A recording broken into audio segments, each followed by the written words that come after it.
Hello students, good morning to all of you. Okay, let's start this concept once again. Okay, तर last time आपण बघत होतो stress at a point, stress at a point in hanged or suspended wire. Okay, suspended, hanged ला similar word का आहे suspended wire due to its own weight. Due to its own weight याची concept थोडीशी आपल्याला study करायची आहे. Okay, suppose this is a wire which is suspended from a rigid support or fixed support. Okay, आता wire म्हटलं की त्याला weight असणार आहे. ओके, त्याला मास असणार आहे आणि मासमुळे वेट क्रिएट होणार आहे. या वायरचं मास सपोज किती आहे, मास ऑफ वायर म्हणजे कंप्लीट वायरचं मास किती आहे, सपोज एम आहे, आणि त्याच्यामुळे त्या वायरचं वेट किती येणार आहे, वेट म्हणजेच काय असतं, ग्रॅव्हिटेशनल फोर्स असतं. वेट किती येणार आहे, mg एवढा येणार आहे. ठीक आहे, त्याचबरोबर याची लेंथ किती आहे, length of wire is suppose L आहे. Length of wire is equal to suppose किती आहे, एल आहे. आता क्वेश्चन मध्ये दिलेलं काय असतं, find the stress at a distance x from the point of suspension और from the rigid support. Okay, तर आपल्याला काय करायचं आहे, calculate stress at distance x from rigid support, okay. So rigid support पासून, रिजिड म्हणजे काय, जिथं त्याला बांधलेलं आहे. रिजिड म्हणजे स्ट्रॉंग सपोर्ट असतो की जो अजिबात ब्रेक होत नाही, बेंड होत नाही. ओके, त्याला रिजिड असं पण म्हणू शकतो. आणि त्याच्यापासून एक्स डिस्टन्सला हा एक पॉइंट आहे, सपोज इथं, सपोज पी पॉइंट आहे. तर या पी पॉइंटला स्ट्रेस किती प्रोड्यूस होईल याचं आपल्याला कॅल्क्युलेशन करायचं आहे. त्याचबरोबर वायरचा एरिया ऑफ क्रॉस सेक्शन किती आहे, suppose area of cross section equal to A आहे. एरिया ऑफ क्रॉस सेक्शन कसं काढतोय आपण, त्याची जर आपल्याला रेडियस माहिती असेल तर area of cross section pi R square येणार आहे. ओके, आता बघा, या पी पॉइंटचा आपल्याला जर स्ट्रेस काढायचे असेल तर पी पॉइंटवर ऍक्ट होणारा फोर्स काढावा लागेल. बरोबर, पी पॉइंटवर ऍक्ट होणारा फोर्स म्हणजे काय, पी पॉइंटच्या खालचं वेट. बरोबर, पी पॉइंटच्या खालचं वेट फक्त आपल्याला घ्यायला पाहिजे, कारण पी या पॉइंटला स्ट्रेच करणारा फोर्स, म्हणजे काय असणार आहे, पी पॉइंटच्या खालचं वेट असणार आहे. त्याच्यासाठी पी पॉइंटच्या खालचं आपल्याला मास काढावं लागेल किंवा पी पॉइंटच्या खालचं वेट काढावं लागणार. आता हे कसं काढता येईल बघा, टोटल वायरची लेंथ किती आहे, total length of the wire is equal to L आहे. बरोबर, एल आहे. ओके, आता एल लेंथ साठी वेट किती येणार आहे, mg येणार. म्हणजे एल म्हणजे कंप्लीट लेंथ झाली ना, कंप्लीट लेंथला वेट किती, mg. Okay, now here we can write weight is directly proportional to length. हे सगळ्यांना पटतंय, weight is directly proportional to length असणार आहे. म्हणजे जेवढी लेंथ जास्त तेवढं मास जास्त येणार, जेवढं मास जास्त तेवढं वेट जास्त येणार आहे. Weight is directly proportional to length, म्हणजे जेवढी लेंथ एल असणार आहे त्यावेळी वेट किती असणार आहे, that is equal to mg असणार आहे. ओके, वेट म्हणजे फोर्स, लक्षात घ्या, वेट म्हणजे आपण इथं फोर्स कन्सिडर करणार आहे. आता आपल्याला कुठल्या लेंथचं वेट पाहिजे आहे, आता वरची लेंथ एल एक्स जर असेल तर ही खालची लेंथ काय होणार आहे, एल मायनस एक्स होणार. एल मायनस एक्स या लेंथचं वेट पाहिजे ना, म्हणजे लेंथला काय करूया, परत डायरेक्टली प्रोपोर्शनल लिहूया. लेंथच्या ठिकाणी काय लिहूया, एल मायनस एक्स, आणि या पार्टचं वेट काय आहे, सपोज डब्ल्यू डॅश आहे, सपोज डब्ल्यू डॅश, ते आपल्याला माहिती नाही, फाइंड आउट करायचं आहे. ओके, आता एल लेंथला mg आहे आणि एल मायनस एक्सला डब्ल्यू आहे, तर या दोन्हीचं काय करायचं, डिव्हिजन करायचं, कारण डिव्हिजन केल्यानंतरच काय मिळणार आहे आपल्याला, डब्ल्यू डॅश मिळणार, अदरवाइज डब्ल्यू डॅश मिळू शकत नाही ना. So therefore W dash divided by mg करतो मी. ओके, डब्ल्यू डॅश म्हणजे लक्षात येते ना, पी पॉइंटच्या खालचं वेट फक्त. डब्ल्यू डॅश म्हणजे second equation divided by first equation करणार आहे. W dash divided by mg is equal to L minus x divided by L होणार. Okay, so weight W dash is equal to L minus x divided by L into mg येणार आहे. लक्षात येत आहे, म्हणजे या खालच्या पी पॉइंटच्या खाली जे वेट असणार आहे ते एवढं वेट ऍक्ट होणार आहे. आणि हे जे वेट आहे ना ते काय करणार आहे, स्ट्रेचिंग फोर्स म्हणून ऍक्ट होणार, पी पॉइंटला स्ट्रेच करणार आहे. अँड देअरफोर आता काय लिहिणार आपण, लॉन्जिट्युडनल स्ट्रेस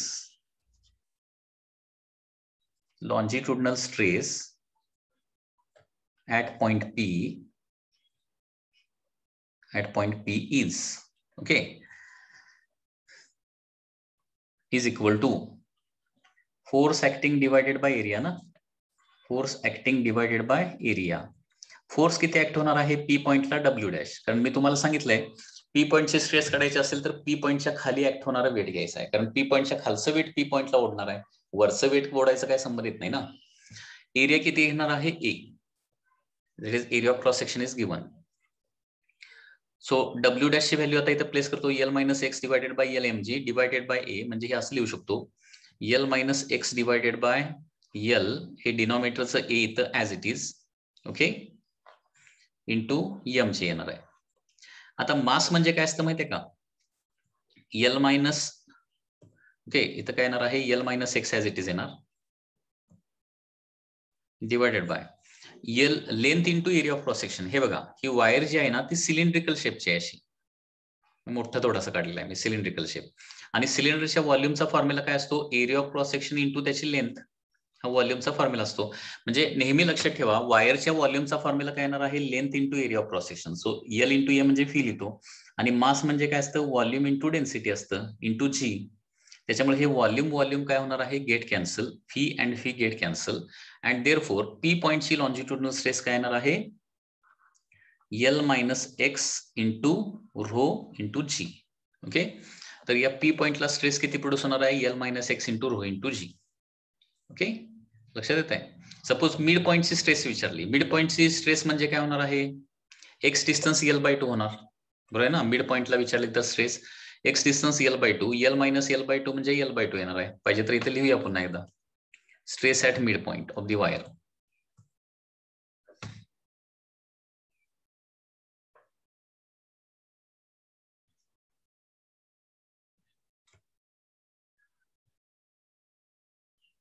ओके, बघा stress at mid point of wire.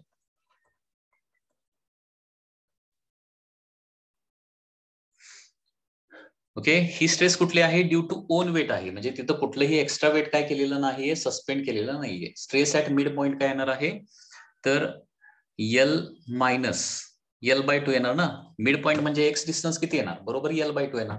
So L minus L by 2 into rho G, म्हणजेच एक्झॅक्टली किती येणार आहे, L by 2 rho G.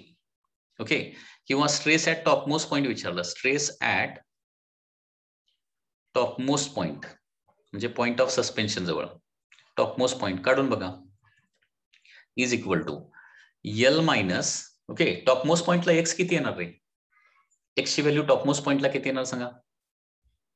Topmost point जर आपण घेतला, डायग्राम बघा तुम्हाला लक्षात येईल, पॉइंट पी आपण टॉपमोस्ट पॉइंट जर पॉइंटला घेतला तर एक्स किती होणार आहे, एक्स इज इक्वल टू 0 ना, x is equal to 0.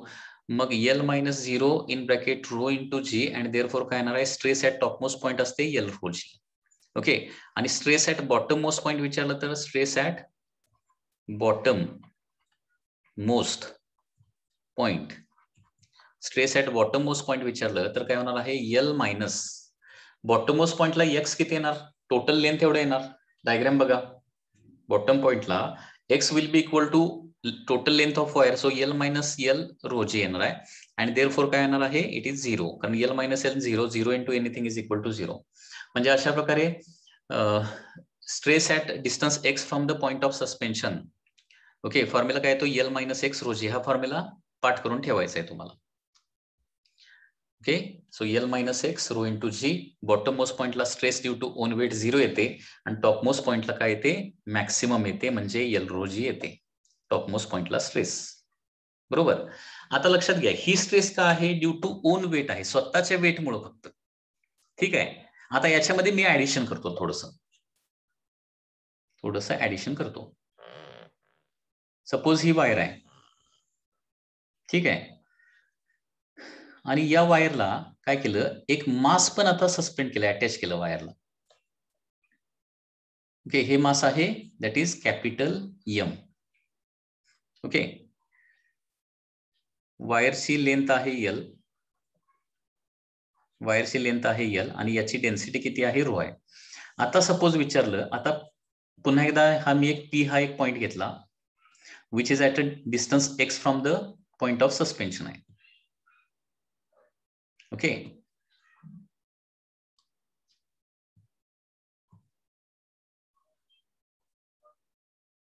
Okay, तर या पॉइंटला आता स्ट्रेस किती क्रिएट होणार आहे, तर वायरच्या ओन वेटमुळे स्ट्रेस जी क्रिएट होणार ती आपण काढलेलीच आहे, एल मायनस एक्स रोची प्लस काय येणार आहे, या मासमुळे देखील काय होणार आहे तर स्ट्रेस क्रिएट होणार, अशी टोटल स्ट्रेस क्रिएट होणार आहे. लक्षात येते का बघा.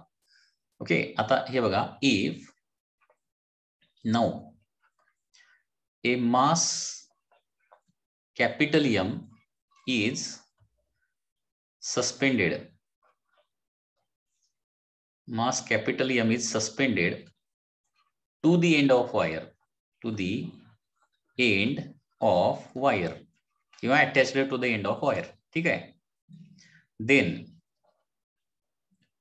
stress at point P,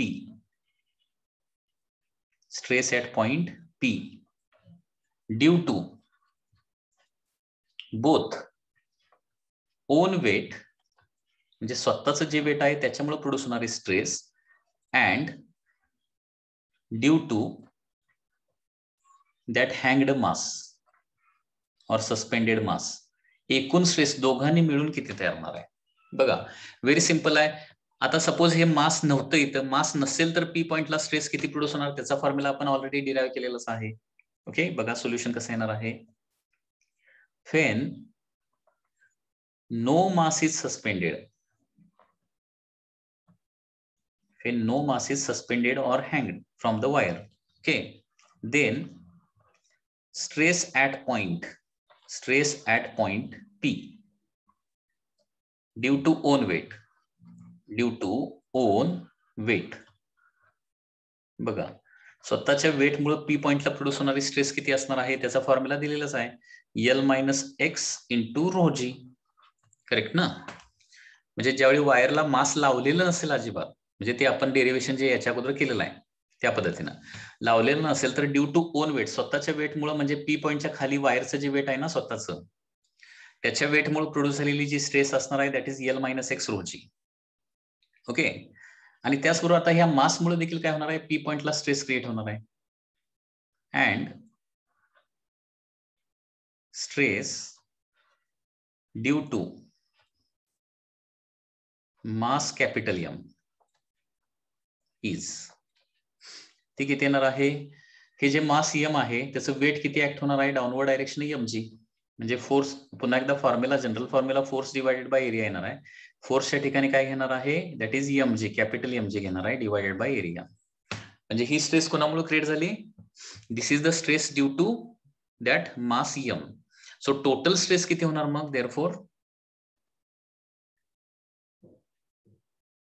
therefore total stress at point P पॉइंटला येणारी टोटल स्ट्रेस असणार आहे that is equal to L minus x rho G plus M G divided by A. Okay, so this is the final answer. Okay, आता आतापर्यंत आपण जे आहे ती फर्स्ट टाइप ऑफ स्ट्रेस फक्त बघितली. टाइप्स ऑफ स्ट्रेस मी पुन्हा एकदा इथं सगळ्या अगोदर लिहितो आणि त्याच्यानंतर आपण पुढचा पार्ट बघूया. ओके, तर टाइप्स ऑफ स्ट्रेस मध्ये 3 टाइप्स आहेत, लक्षात घ्या. Types of stresses, first was the longitudinal stress, जी आतापर्यंत आपण जी स्टडी करत होतो ना ती कुठली होती, लॉन्जिट्युडनल स्ट्रेस होती. Okay, second type that we are going to study now, that is the shear stress. And third type of stress that we are going to study afterwards, that is volume stress. Okay, so stress च्या एकूण 3च type आहेत, लक्षात घ्या. There are 3 types of stresses, longitudinal stress, shear stress and volume stress. आतापर्यंतचा जो part सगळा बघितला ना तो फक्त कशाचा होता, लॉन्जिट्युडनल स्ट्रेसचा पार्ट होता. जो आपण स्टडी केलेला आहे. आता आपण इथून पुढे स्टडी करणार आहे that is shear stress. Okay, आता त्याच्यानंतर volume stress. Second shear stress study करूया. शियर स्ट्रेस कधी प्रोड्यूस होते बघा. Shear stress when applied force tends to produce change in shape of the body, then stress produced is called as shear stress. When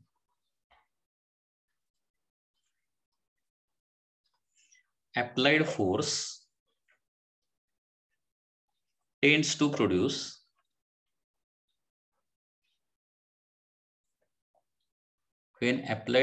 tends to produce change in shape of body, then stress produced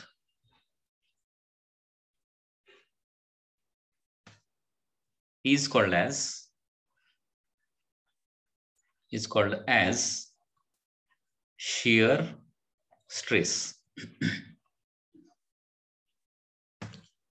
okay, longitudinal स्ट्रेसची definition आठवते काय बघा.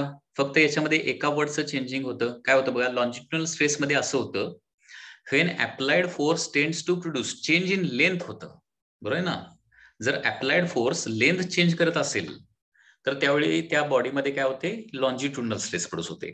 आणि जर applied force त्या बॉडीचा shape change करत असेल, okay, change the shape of the body, then stress produced is called as shear stress. ही याची डेफिनेशन आहे. When applied force tends to produce change in shape of the body, then stress produced is called as shear stress. एक example देतो म्हणजे तुम्हाला clearly लक्षात येईल. Suppose there is a block like this which is fixed at the bottom. बघा, हा एक block आहे आणि हा बॉटमला फिक्स केलाय, फिक्स्ड एट दी बॉटम.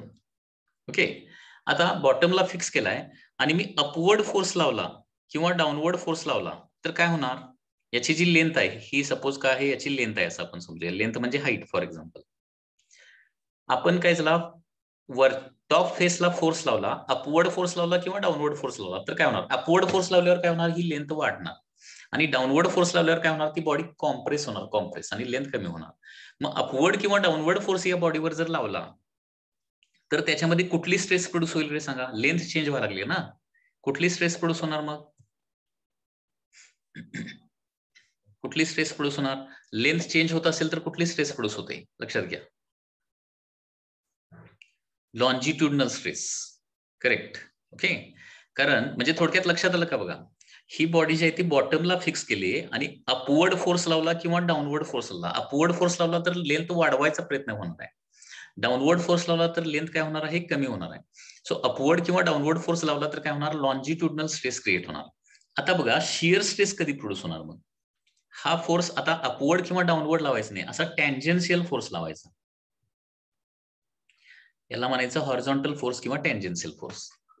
आता हा असा फोर्स लावला तर काय होणार बघा, आपण हा फोर्स लावला आणि वाढवत वाढवत वाढवत कंटिन्युअसली फोर्स वाढवत नेला तर काय होणार आहे, बॉडीची सुरुवातीला रेक्टँग्युलर शेपची आहे ना, त्याचं काय होणार आहे, पॅरेलेलोग्राम तयार होणार असा. ओके, या पद्धतीनं.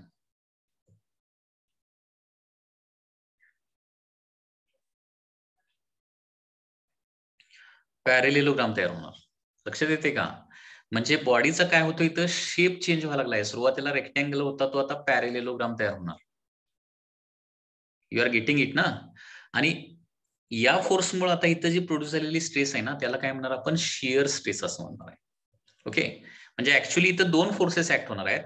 म्हणजे बघा, टॉप एंडला फोर्स आपण असा लावलाय, टुवर्ड्स राईट फोर्स लावलाय, त्यावेळी रिजिड सपोर्ट, खालचा जो सपोर्ट आहे ना, सपोर्ट काय होणार, बॅकवर्ड डायरेक्शन फोर्स लावणार, कारण बॉडी आहे तिथं फिक्स राहायला पाहिजे ना, बॉडी आहे तिथं फिक्स राहायला पाहिजे.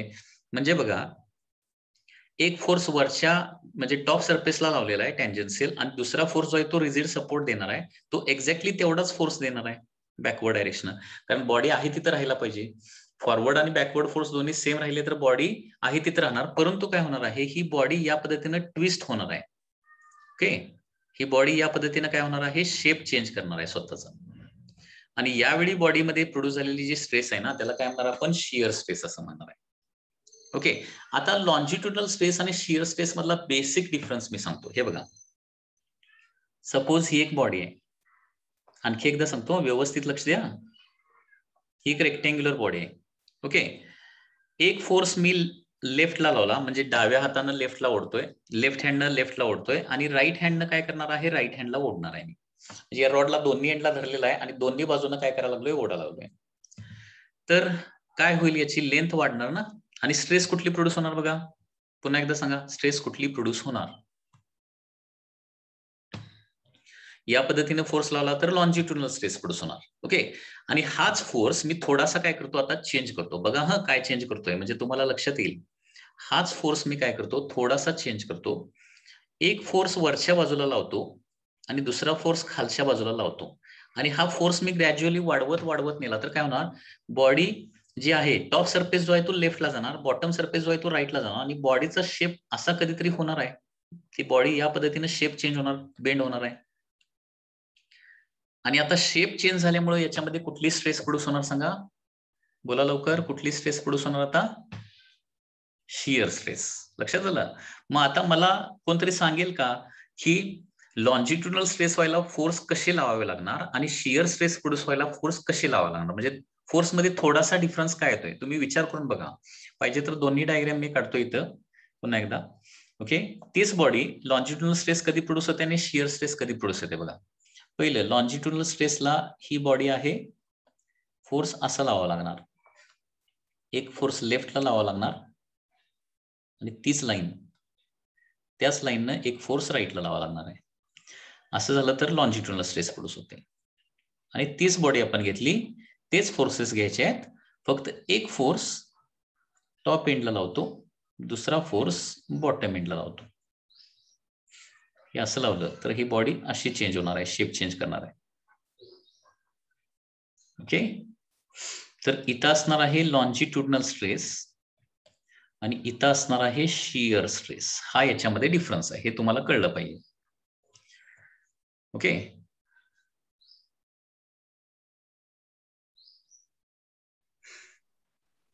सेम बॉडी घेतली आपण, सेम फोर्सेस घेतले. ओके, आणि फोर्सेस जर असे लावले तर पुन्हा एकदा लॉन्जिट्युडनल स्ट्रेस प्रोड्यूस होणार. सेम बॉडी सेम फोर्सेस घेतले आणि एक फोर्स थोडासा इकडे लावला आणि दुसरा फोर्स थोडासा इकडे लावला. ओके, तर काय होणार, बॉडी ही अशी बेंड होणार, थोडीशी शेप चेंज होणार आहे. ओके, म्हणजे पुन्हा एकदा इथं काय होणार आहे, लॉन्जिट्युडनल स्ट्रेस प्रोड्यूस होणार, आणि इथं काय होणार आहे, शियर स्ट्रेस प्रोड्यूस होणार आहे. Suppose same body is taken आणि फोर्स कॉर्नरला लावण्याऐवजी थोडंसं आत लावले, तरी देखील या फोर्सेसमुळे असा शेप चेंज होणार की. हे बघा, हा लेअर इकडे जाणार असा. ओके, आणि हा जो लेअर आहे ना,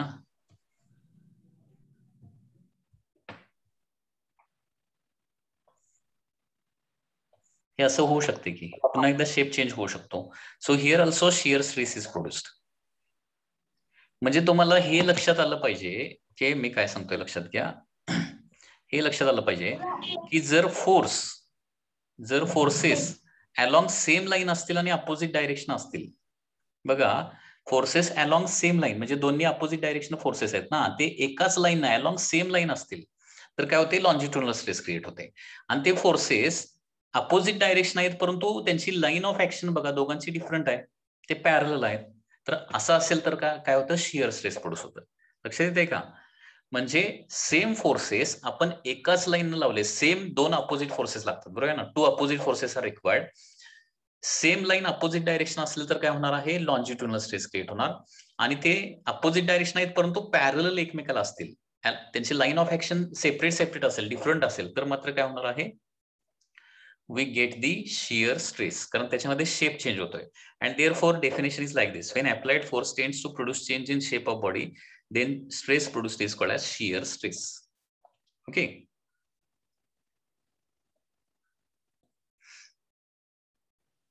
शियर या वर्डचा तुम्ही एक्झॅक्ट मिनिंग जर फाइंड आउट केला तर त्याचा मिनिंग आहे कातरणे. ओके, सीझर म्हणजे कात्री, कात्रीच्या साह्यानं जसं आपण कातरतोय ना तसं इथं होतंय, लक्षात घ्या. कारण लक्षात घ्या, सपोज हा ऑब्जेक्ट आहे, ओके, हा ऑब्जेक्ट. आता कात्रीच्या साह्यानं हा ऑब्जेक्ट ज्यावेळी आपण कट करणार आहे त्यावेळी कसं कट करणार, कात्रीला 2 पाती असतात, बरोबर आहे ना, 2 पाती असतात असं म्हणतो. एक पात वरून ऍक्ट होणार आहे याच्यावर डाऊनवर्ड डायरेक्शन, आणि दुसरं पात जे आहे ते खालून ऍक्ट होणार आहे अपवर्ड डायरेक्शन. आणि बरोबर इथून काय होतं ते कट होतं, बरोबर आहे ना, बरोबर मधून काय होतं कट होतं. मग इथं बघा, कात्रीनं लावलेले फोर्स, कात्रीनं लावलेले जे फोर्स आहेत ते सेम डायरेक्शन असतात का, नाही, थोडेसे अपोजिट डायरेक्शन असतात. आणि त्याच्यावरून हा वर्ड आलेला आहे, लक्षात घ्या, शिअर. ओके, शिअरचा मिनिंग आहे कातरी किंवा कातरणे. अँड देअर फोर शिअर म्हणजे 2 फोर्सेस अपोजिट डायरेक्शन असतील आणि थोडेसे पॅरलल असतील, then shear stress is produced. मग शिअर स्ट्रेस मध्ये काय होतं बघा, सुरुवातीला शेप चेंज होते आणि फायनली बॉडी ब्रेक कशी होणार बघा. आता हे बघा, हा फोर्स ग्रॅज्युअली वाढवत वाढवत कंटिन्युअसली वाढवत नेला. कधीपर्यंत वाढवायचा, जोपर्यंत बॉडी ब्रेक होत नाही तोपर्यंत. त्यावेळी बॉडी काय होणार, सुरुवातीला असा शेप चेंज होणार, रेक्टँगलचा पॅरेललोग्राम होणार, आणि फायनली काय होणार बघा, त्या बॉडी मधला असं काहीतरी होणार आहे. एक फोर्स, लेफ्ट हँड साइडचा फोर्स इथल्या हाफ पार्टला, इथून ती बॉडी ब्रेक होणार पॅरलल टू द फोर्स. फोर्सला पॅरलल अशी बॉडी ब्रेक होणार ना. हा पार्ट वर जाणार, हा पार्ट काय होणार आहे, या फोर्समुळे काय होणार आहे, खाली जाणार, आणि ही बॉडी काय होणार आहे, 2 पार्ट मध्ये डिवाइड होणार आहे. म्हणजे तो ऑब्जेक्ट काय होणार आहे, कातरला जाणार आहे.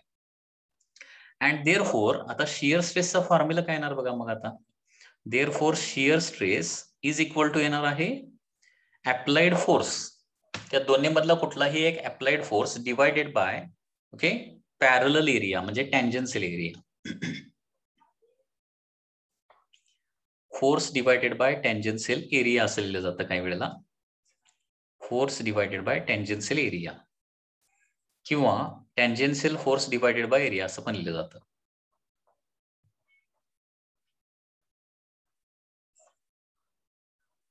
हे बघा, आणखी एक तुम्हाला गोष्ट सांगतो, व्यवस्थित लक्ष द्या. लॉन्जिट्युडनल स्ट्रेसला आपण force divided by perpendicular area घेतलं होतं. का घेतलं होतं तसं? आणि शिअर स्ट्रेसला force divided by parallel area. Tangential म्हणजे काय, पॅरलल एरिया. परपेंडिक्युलर एरिया घेत नाही, पॅरलल एरिया का घेतो हे बघा. हे बघा, हा ऑब्जेक्ट आहे, हा एक ऑब्जेक्ट आहे, ओके, हा एक ऑब्जेक्ट आहे. Just a minute students. Suppose this is one object आणि याच्यावर लॉन्जिट्युडनल स्ट्रेस आपण अप्लाय करतो. त्याच्यासाठी फोर्स एक्झॅक्टली अपोजिट डायरेक्शन लावलाय. आता हा फोर्स ग्रॅज्युअली वाढवत वाढवत नेला ना, तर काय होणार, बॉडी मधून ब्रेक होते, बरोबर ना. आणि कशी ब्रेक होते, या फोर्सला परपेंडिक्युलर एरियामध्ये ब्रेक होणार. ओके, म्हणजे ब्रेक होत असताना लक्षात घ्या काय होणार आहे, त्याच्यामधला एक पार्ट जो आहे तो काय होणार आहे, लेफ्टला जाणार, आणि दुसरा पार्ट जो आहे ना तो राईटला जाणार आहे. म्हणजे it is going to cut perpendicular to the force. फोर्सला परपेंडिक्युलर कट होते आणि म्हणून तो कट होणारा परपेंडिक्युलर एरिया किंवा क्रॉस सेक्शनल एरिया घेतो. आणि तेच आपण सपोज या बॉडीवर आपण काय केलं, शिअर स्ट्रेस प्रोड्यूस केली. म्हणजे एक फोर्स असा लावला आणि दुसरा फोर्स असा लावला, हा फोर्स ग्रॅज्युअली वाढवत नेला, तर ती बॉडी काय होणार आहे, फायनली सुरुवातीला शेप चेंज करणार अगोदर या पद्धतीनं, आणि शेप चेंज केल्यानंतर फायनली काय होणार आहे, इथून अशी ब्रेक होणार आहे. Okay, finally it is going to break from here. Okay, it is going to break from here. So this part is going to move in forward direction, this part is going to move in a backward direction. And therefore आता बघा, या फोर्सला हा जो breaking area जो आहे ना तो कसा आहे बघा, पॅरलल आहे ना, पॅरलल हा ब्रेकिंग एरिया. ओके, आणि म्हणून लॉन्जिट्युडनल स्ट्रेसला फॉर्म्युला काय घेत होतो आपण, here stress is equal to force divided by cross sectional area म्हणजे परपेंडिक्युलर एरिया. म्हणजे ब्रेक ज्या एरियामधून ब्रेक होतोय ना तो एरिया घ्यायचा असतो. तो फोर्स कंटिन्युअसली वाढवला तर कुठल्या एरियामधून ब्रेक होणार हे तुम्हाला थिंक करता आलं पाहिजे. आणि या केसमध्ये ओके, शिअर स्ट्रेसच्या केसमध्ये मग काय येणार आहे formula, force divided by parallel area येणार आहे. म्हणजे फोर्सला पॅरलल एरिया. ओके, फोर्सला parallel area. So this is the longitudinal stress and this is the shear stress, अशी ती कन्सेप्ट आहे. Okay,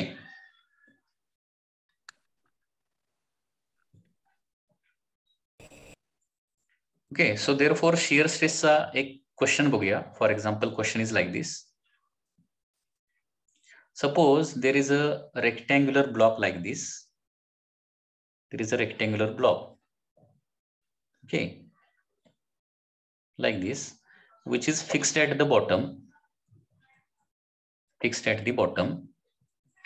and a tangential force is applied here of 100 Newton. 100 न्यूटनचा tangential force apply केलाय. Suppose याची length आहे 10 centimetre, breadth आहे 8 centimetre, and height is suppose 4 centimeter. Okay, and tangential force of 100 Newton is applied here on this face. म्हणजे top सरफेसला आपण 100 न्यूटनचा force वर एक लावलाय आणि रिजिड सपोर्ट खाली एक तेवढाच फोर्स देणार आहे, and therefore shear stress is produced. So in this case shear stress किती येणार बघा. shear stress that is equal to applied force, बरोबर आहे ना, applied force divided by the काय येणार आहे, त्या फोर्सला पॅरलल एरिया. ओके, लक्षात घ्या, परपेंडिक्युलर एरिया नव्हे. फोर्स तर 100 सगळ्यांना दिसतोय, डिवायडेड बाय, आता या फोर्सला पॅरलल एरिया म्हणजे हा एरिया घ्यावा लागेल. लक्षात येते ना, this is the area which is parallel to this force. कारण हा फोर्स कंटिन्युअसली वाढवत नेला तर मधून असा ब्रेक होणार आहे, या एवढ्या एरियामधून असा it is going to break. So this is the area through which it is going to break. So which is equal to this top most area. या फोर्सला पॅरलल एरिया म्हणजे कुठला घ्यायचा, 10 into 8 घ्यायचा का 4 into 8 घ्यायचा का 10 into 8 की 4 into 8 की 10 into 4, कुठला घ्यावा लागेल सांगा फोर्सला पॅरलल एरिया म्हणजे. लक्षात आलं पाहिजे तुम्हाला, जरा थिंक करून सांगा मला.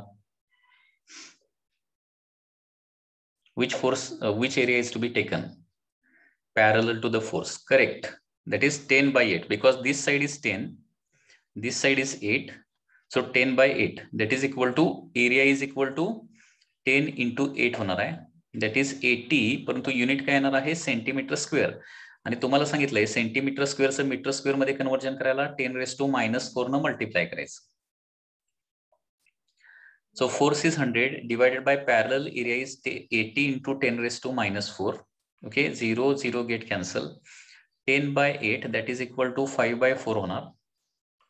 5/4 into 10⁻⁻⁴ न्यूमरेटरला गेल्यावर 10⁻+4 होणार. and 5/4 म्हणजे काय येणार आहे, 1.25 into 10⁻⁴ newton per metre square. So this is the answer. हे शियर स्ट्रेसचं एक एक्झाम्पल आहे. आता पॅरलल एरिया कसा डिसाइड करायचा. फोर्स हॉरिझॉन्टल आहे तर हॉरिझॉन्टल एरिया घ्यायचा. फोर्स व्हर्टिकल असेल तर त्याला पॅरल म्हणजे व्हर्टिकल एरिया घ्यावा लागेल. आता बघा 8/4 हा एरिया घेतला तर तो व्हर्टिकल येणार, सगळ्यांना दिसते तो उभा एरिया आहे, व्हर्टिकल एरिया आहे. किंवा 10/4 हा समोरचा एरिया जर घेतला तो पण व्हर्टिकलच येतोय, मग तो पॅरल होणार नाही ना. फोर्स हॉरिझॉन्टल असेल तर हॉरिझॉन्टलला व्हर्टिकल परपेंडिक्युलर होणार ना. आणि 10/8 हा एरिया काय आहे, हॉरिझॉन्टल आहे. पॅरल म्हणजे फोर्स हॉरिझॉन्टल असेल तर एरिया देखील हॉरिझॉन्टल घ्यायचा त्याला, पॅरल. ओके, या पद्धतीने तुम्हाला ते कॅल्क्युलेशन करावं लागणार.